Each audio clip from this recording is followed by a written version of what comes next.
गिबियावनो बयनिसिमबो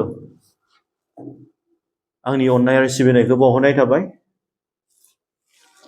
बर' माहारियारि फरायसा आफादा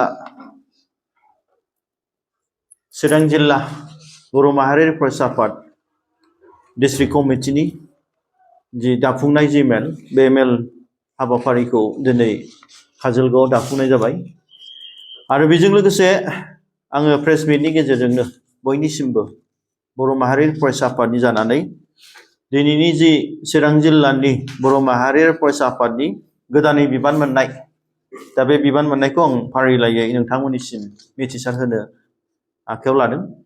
जे जोंहा गिबियावनो प्रेसिडेन्ट हिसाबै मार्कुस नार्जारी, बिथाङा बिजनीनि, आरो भाइस प्रेसिडेन्ट हिसाबै मिथिंगा मुसाहारि, बिथाङा निसिमानि, आरो भाइस प्रेसिडेन्ट हिसाबै दैथुन बर', बिथाङा सान्तिपुरनि। बेजों लोगोसे गाहाय नेहाथारि हिसाबै जेबिर हाज'वारि, बिथाङा सापागुरिनि, आरो बेजों लोगोसे एसिस्टेन्ट जेनेरेल सेक्रेटारि दालिम कुमार मुसाहारि, बिथाङा काजलगाव आरो निलिबारिनि, आरो जोंहा सेक्रेटारि हिसाबै प्रणय मुसाहारि बिजनीनिफ्राय, आरो बेजों लोगोसे पहर नार्जारी, निसिमा, मिजिं बसुमतारी,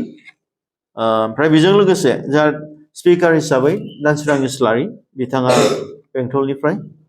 आरो कालचारेल सेक्रेटारि हिसाबै सन्जिब बसुमतारी, बिथाङाबो बेंटल साइडनि, बेजों लोगोसे पाब्लिसिटि सेक्रेटारि बिरखां मुसाहारि, बिथाङा ओरै रुनिकाटा,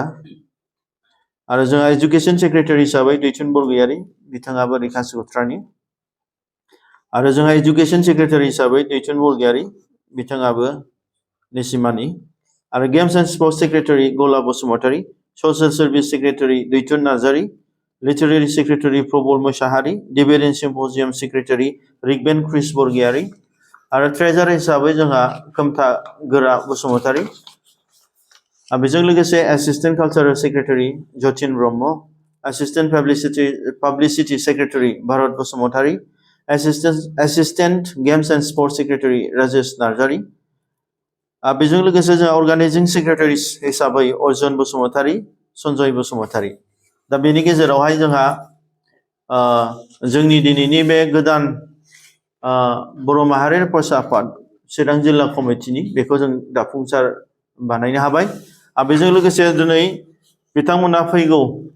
18 थारिखनि जानो गोनां जिथु भारतनि पार्लियामेन्ट सेसनावहाय जिथु बर' माहारियारि फरायसा आफादनि जि थांखिनानै लानाय जन्तर मन्तरावहाय आलादा रायजोनि दाबि, बिथांमोना बेयाव बाहागो लाफैगोन। आरो बिथांमोनहा गोबां जोंनि बर' माहारिनि सायावहाय खामानि मावनो बिथांमोना दिनै समायखिरा लाबाय। आरो बेजों लोगोसे बिथांमोनहा दिनै फैबाय थानाय समावहाय गोख्रों भाबै जे बर' माहारियारि फरायसा आफादा थांनाय 2022नि 7 फेब्रुवारियावहाय जि क'क्राझारनि मुंख्लंफोरनि जि मोनसे मुंख्लंफोरनि गोथै हाखर, बेयावहाय जि जोङो बर' हारिखौ सिबिनो थाखाय आरो बर' हारिनि देरसिन सिमां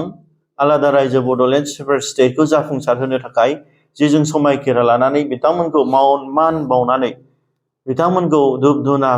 बिबार बावनानै जों जि ओंखारबोदों, बे हाबाफारिखौ मावफुंनो थाखाय बिथांमोना फिन खेबसे दिनै गोदानै जे समायखिरा लानानै दिनै बे हाबाफारिखौ दिनै मावनो बिथांमोना आवगायबोदों। आङो बर' माहारियारि फरायसा आफादनि जानानै आं आसा खालामदों बे फैबाय थानाय समाव बिथांमोनहा जिहेतु बर' हारिनि जि आद्रा थानाय सिमां, मुंख्लंफोरनि जि आद्रा थानाय सिमां, बड'फानि जि आद्रा थानाय सिमां, जोंनि बिर जोहोलाव बिथांमोननि जि आद्रा थानाय सिमां, आरो बर' हारिनि देरसिन सिमां आलादा रायजो बड'लेण्ड सेपारेट स्टेटनि थाखाय गोख्रों भाबै जिउ गावनि बेसेन गोसा समखौ बावसोमगोन। आरो बे जि जोंनि थांखि, बे थांखिखौ जाफुंसार होनो बिथांमोना जेब्लायबो बर' माहारियारि फरायसा आफादनि जि नेम निथि, जि संबिधान, जि मोनसे जोंनि सान्थौ आरो सानस्रिखौ दिनै बिथांमोना मानिनानै बिथांमोना दिनै बे संबिधान बादि दिनै बिथांमोनहा आवगायबोगोन, आं बेखौ आसा खालामबाय। आरो फैबाय थानाय समाव जों जयैनो जोंनि फंबाय बिनानावमोननि थाखाय, इयुन जोंनि बर' हारिनि थाखाय, जोंनि बर' हारिनि थामोनथा रैखाथिनि थाखाय, आरो आलादा रायजो बड'लेण्ड सेपारेट स्टेटनि थाखाय जयैनो दिनै जों आवगायलांनो हागोन बेखौ आं बिथांमोननिसिम मिजिंथिनाय थाबाय।